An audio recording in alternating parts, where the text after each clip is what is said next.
Hello, hello, hello, everybody. Welcome to another edition of the Sales Development Podcast. I'm David Dulany, your host, and I'm joined today by Aashish Dhamdhere, the CEO and co-founder of Relevvo. Say that correct. I almost got through it. How are you doing today, sir? I'm good. We have two tongue twisters for you, just to add to the degree of complexity, keep you on your toes. I'm Yeah, great. Thank you for having me, David. yeah. I thought I did a pretty good job, but Yeah. say the name of the company. Relevvo, and it's a That take was on relevance as the connector between businesses. So Relevvo, and we like the okay. double V effect.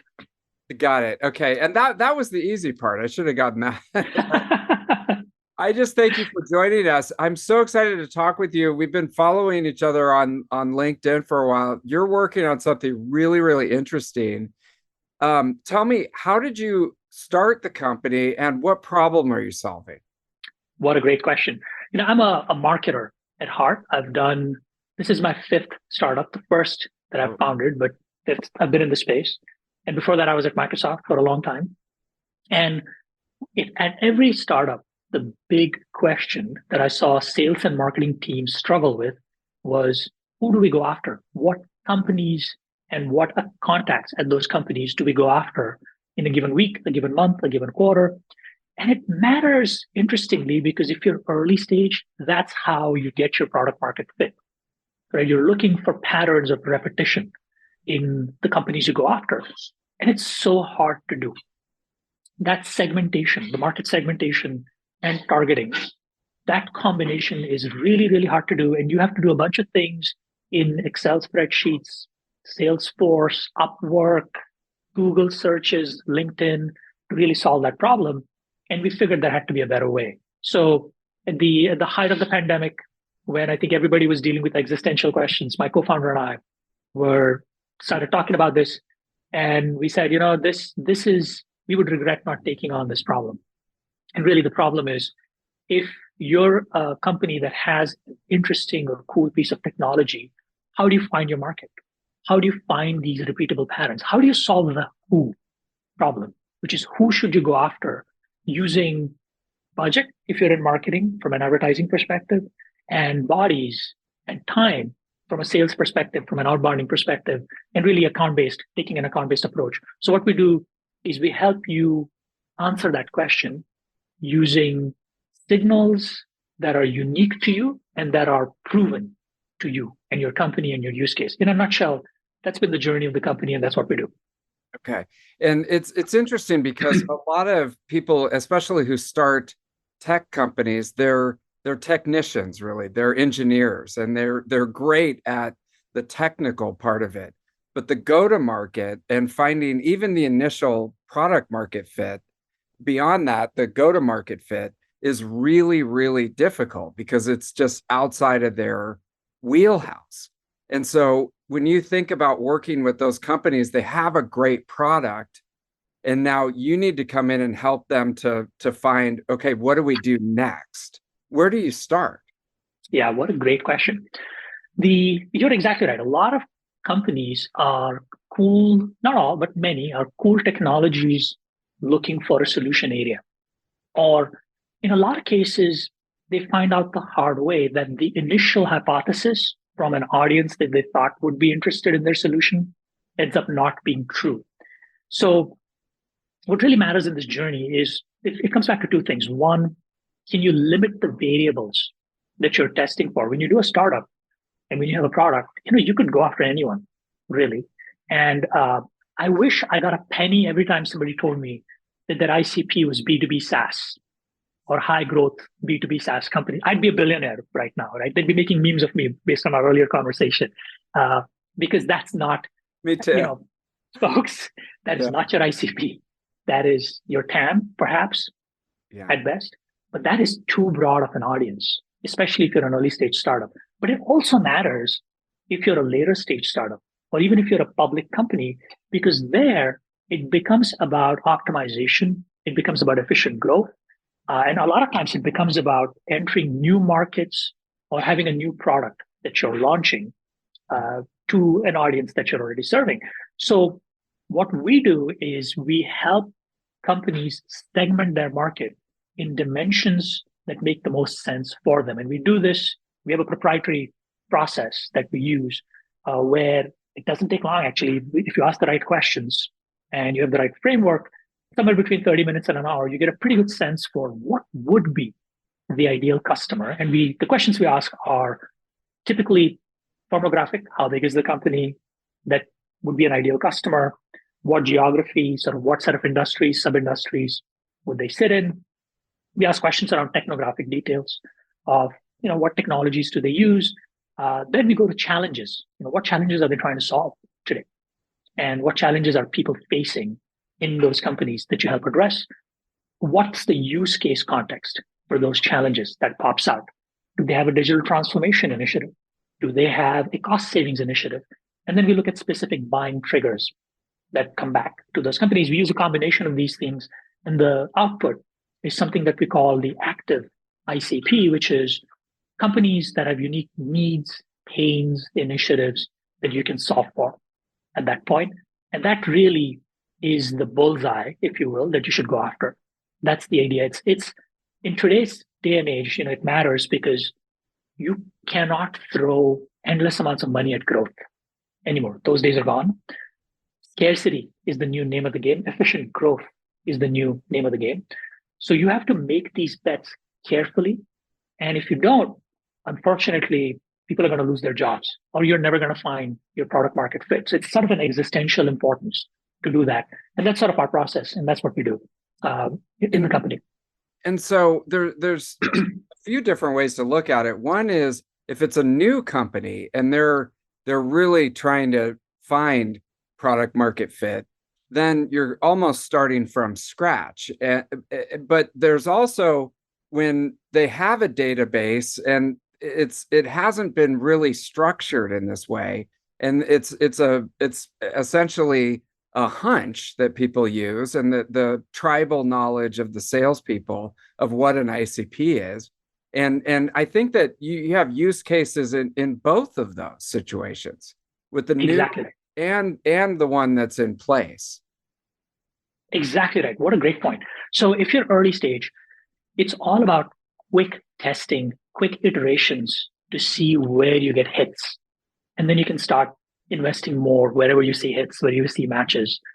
If you've been in market, let's say you're a Series A company or even a Series B company, you have some data, right? Clearly, you've grown to a point where you have sometimes hundreds of customers. What we do is we look at what are the common attributes of people, companies that are in your pipeline today, that are your customers today, even where you've booked meetings today. And that's the validation for these hunches. Hunches are always great. You want to capture as much of that travel knowledge as possible. But a lot of times, those anecdotes can also lead you astray. So it's a good starting point. But then you want to intersect it against data in your pipeline. When you have data, the goal for earlier stage companies is to build that data together, is to say, look, we have 50 hunches, let's say, 30 hunches. Let's combine these to form segments that we want to test. And then let's quickly see where we get hits in each of these segments. And that's a great way to then find these repeatable patterns of growth. Got it. And so you're validating against in the later stage companies that already have, a database, or they've been going for a while. You're validating your findings against what the salespeople are telling you, probably, right? Because you're giving them the hunches of where you think the ideal profile is, but then they're out in the street every day actually talking to people. And so is there a way to take the data, the human data that you're getting, and then combine it with the data that you're providing to create something new? That's exactly what we do. What you described is the process where you can think of all the hunches or observations. They're not just hunches, observations that sellers have, marketers have, CROs have, CEOs have, as hypotheses that you're creating. And if you have data, the very first thing you can do and say, I'll give you an example. There's sometimes this view of, if the legal team is less than 10 people, we have a good hit rate for our company. That's what we've typically seen. We can validate that for you. We can say, of the people that are in your pipeline today, 70% have a legal team of less than 10. That seems like a good salient condition for you to go after. And at that point, that's something we can use to find lookalikes for you. And we can say, what are other companies that kind of look like the companies that are in your pipeline today that we can find more of for you? But the big difference is these attributes, these custom attributes, are really hard to find in data sources like ZoomInfo or even Apollo, because these are not things that most of these providers track. They're unique things to every particular company. So we create a unique custom data set for that company that's made up only of the attributes that they care about, and we validate those. So the data quality is never in question, because what happens otherwise? The sellers themselves have to figure out, who do we go after at any given time, right? And that's hard, because are you supposed to sell or go look for accounts to prospect in? And some do it well, others don't do it well, don't have the time to do it well. Marketing, it ends up being a peanut butter exercise of, well, if we can't decide, let's just spread our money across as many of these accounts as possible. That doesn't produce results either. So this validation gives you the peace of mind to know this really is the most valuable segments that to go after. And we continue validating that every 90 days. So we'll come back to you and say, look, these two segments, still good. This third segment, performance isn't as good as we thought. So let's tweak it. And that's a continuous iteration of this journey. One last point, and then I'll pause. Even if you're a public company, you are always thinking about some tweak to your messaging, to your product. There's some competitive dynamic change, even to your positioning. We help you test that with these audiences that you have in mind. So we can tell you that, okay, if you're taking this product and you're going from the US to India, let's see if we can test 2 or 3 segments for that particular product. And let's see where it hits. Wherever it hits, you can double down and continue scale your growth from there on out. So the application, to your point, is really super early stage all the way to public companies. Yeah, and it's interesting because in my past, I've seen it where the marketing department will apply a hypothesis to the database, and then the sales team will see that and not be involved collaboratively in giving feedback. And after a while, they just start to kind of tune out the information that's being provided by marketing. So they don't believe the score or the designation for a while. And it sounds like you've got that collaboration happening. So if I understand that correctly, and then what would be an example? Let's say an example that if a company they're bringing a new product to market, they have a hypothesis about what would be an ideal customer profile. They have a database, they have a sales team, they come to you. What's the next step at that point? Yeah. Great question. I'll validate that what you said is right. Mm-hmm. ICP is one of those, active ICP in particular, is one of those foundational elements where you have to have not just the sales and marketing teams, but the CS team and the product team on the same page as well.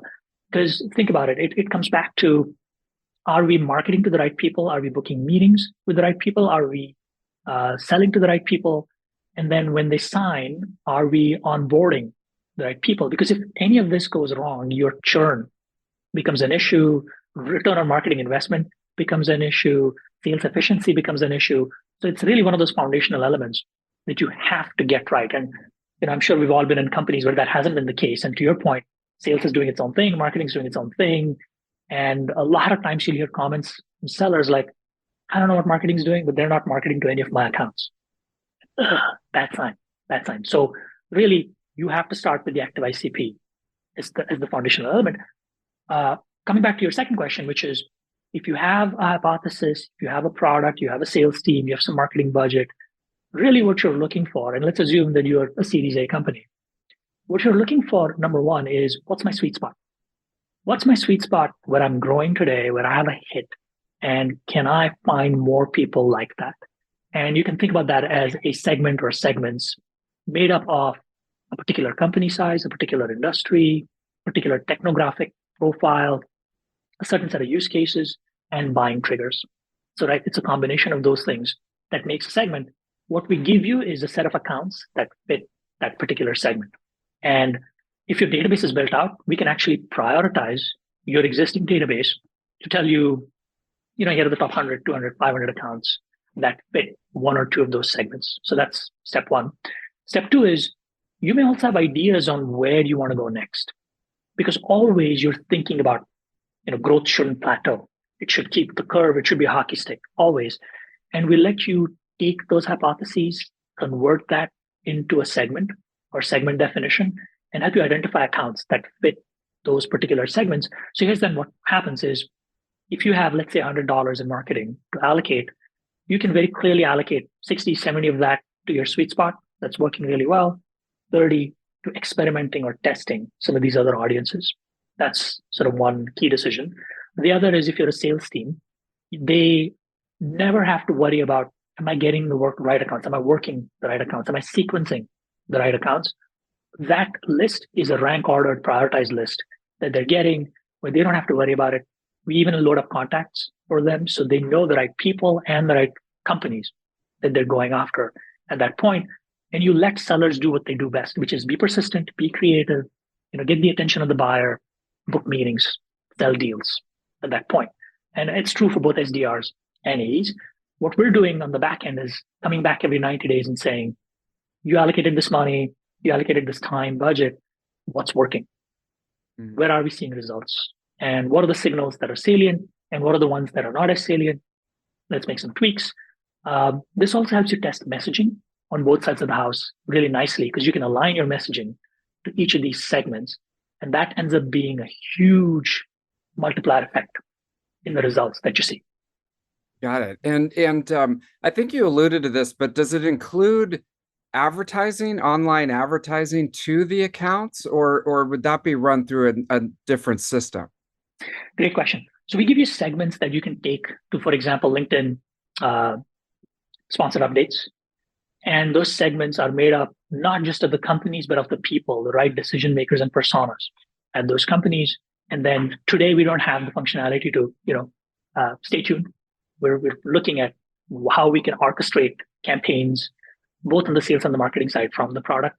That's probably the next step that we'll take here, which is one, it's all comes back to, can we help companies focus on the right audience? And two, can we make the workflow as simple as possible, where nobody has to take CSV from here and upload it there and go do research in 5 or 6 different places. That's the core problem that we're solving.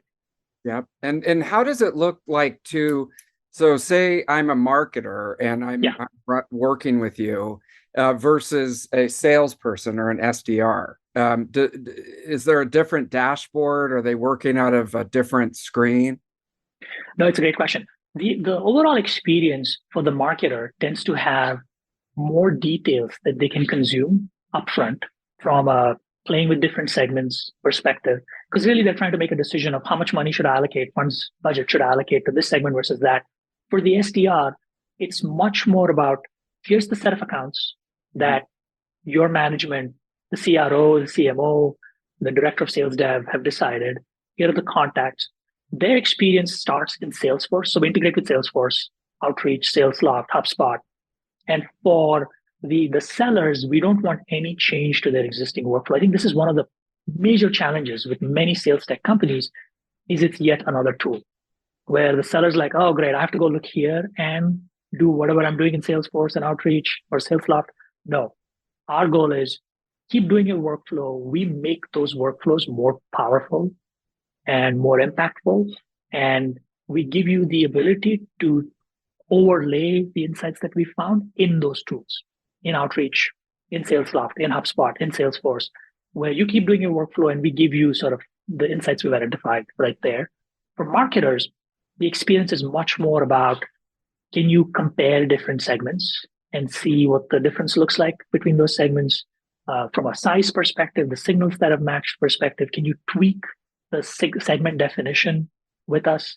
And it's a very similar experience for the CRO as well. But typically the marketing team owns ICP as a construct. So with them, it's much more on the segment definition, segment tweaks, and segment composition front that we work with them.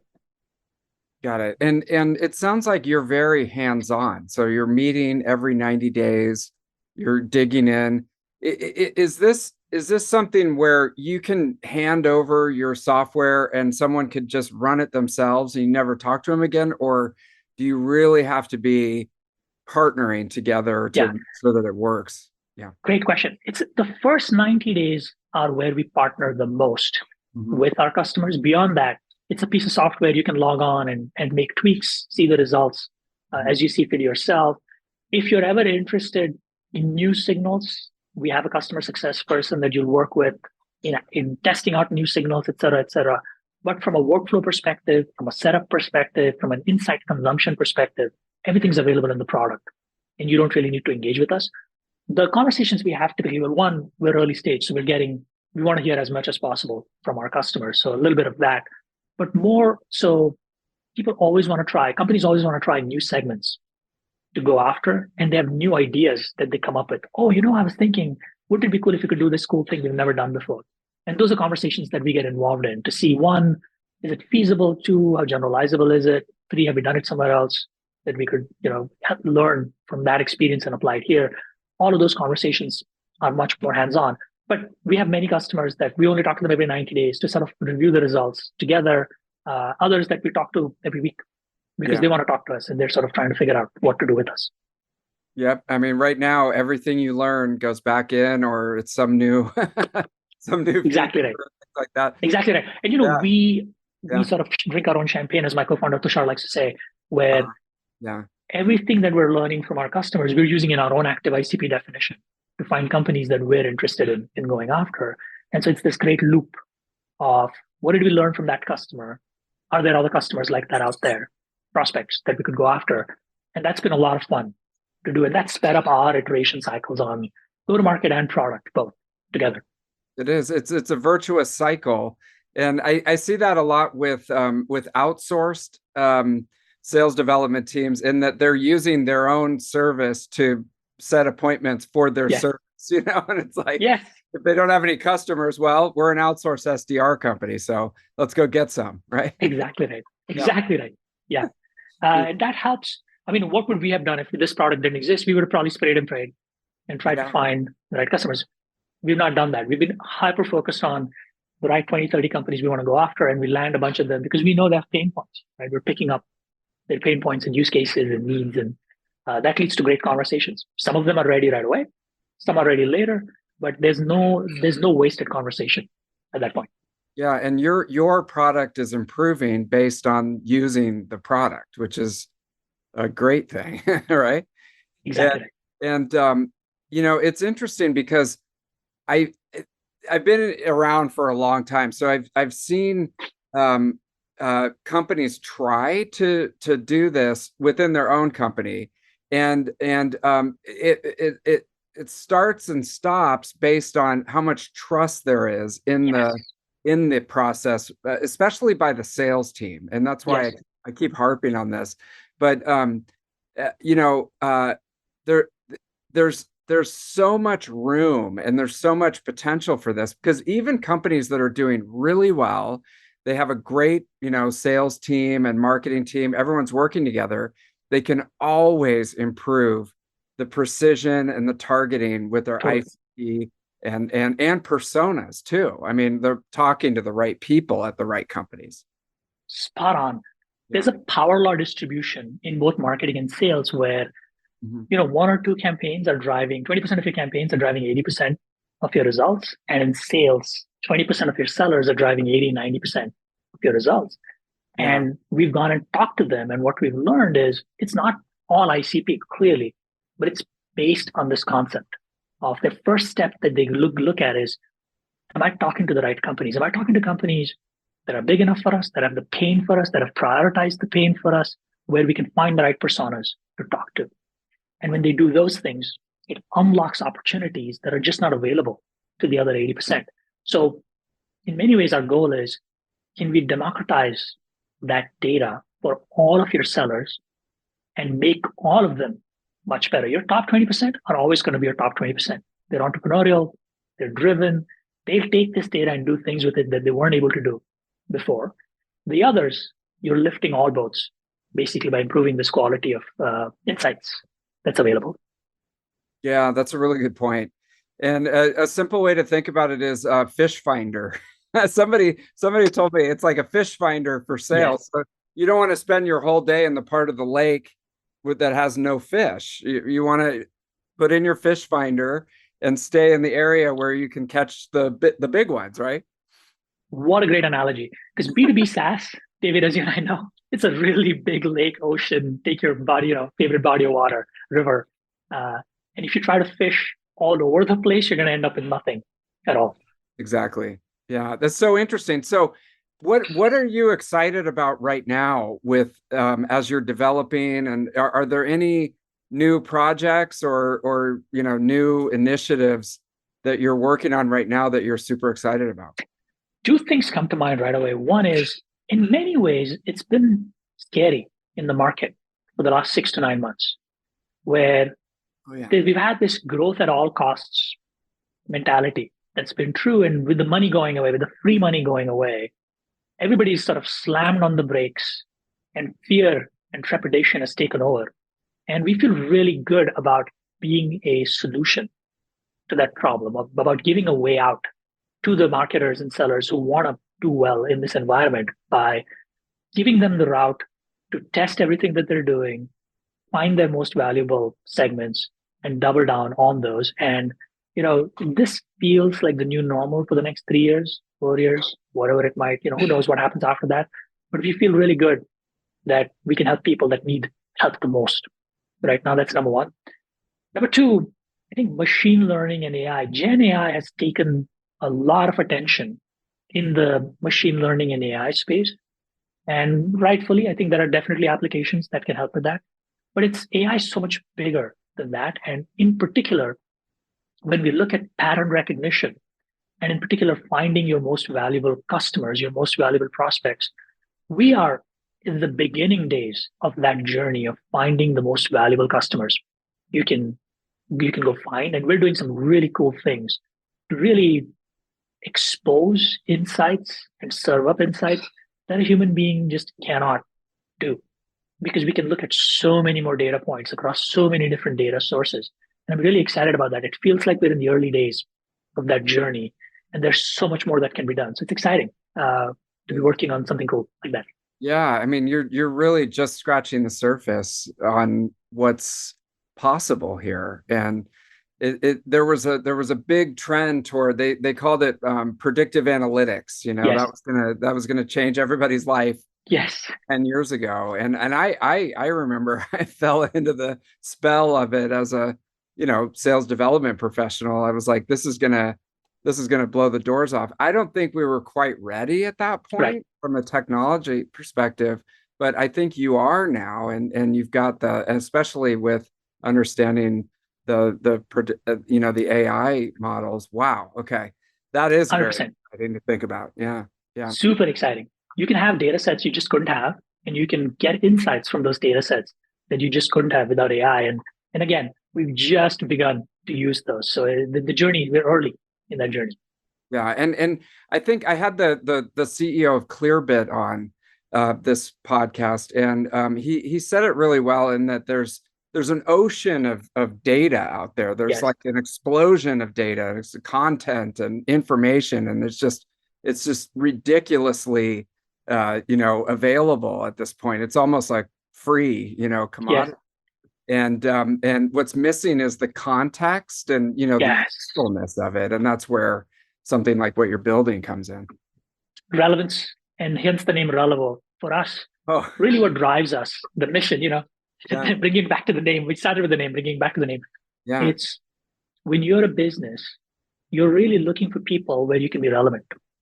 hmm, And there's this, if you're a seller, there's a huge push for personalization. Really, relevance is way more important than personalization. Finding somebody who's got a pain you can solve matters much more than if you went to the same school. But if you can guess their sports team, you can use that stuff. That's not a bad idea.